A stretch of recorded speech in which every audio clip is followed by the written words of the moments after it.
In today's video, I'm going to teach you how to create AI videos with Pika.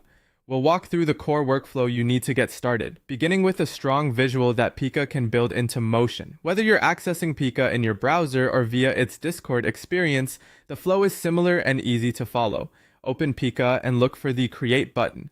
This is your entry point into a new project. When the creation panel opens, you may see different generation modes.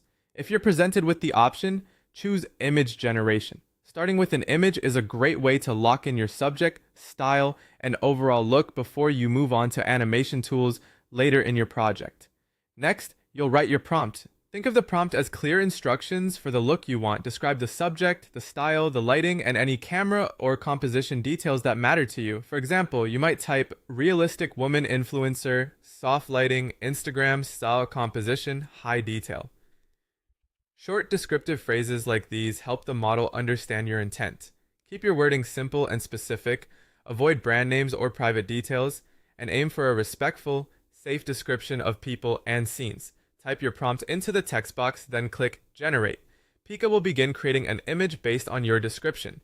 Generation time can vary, so give it a moment to process. While it's working, don't refresh the page or switch modes, just let it complete.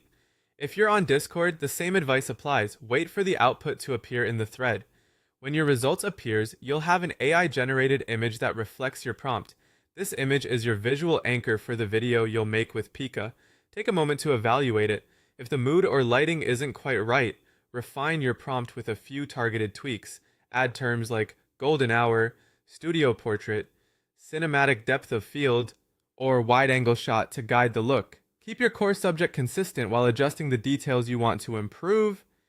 If aspect ratio or quality settings are available in your panel, choose options that match where the final video will live, like vertical for mobile or horizontal for widescreen. Once you're happy with the result, you're ready to continue your project inside Pika. This foundational image helps the model maintain character, style, and vibe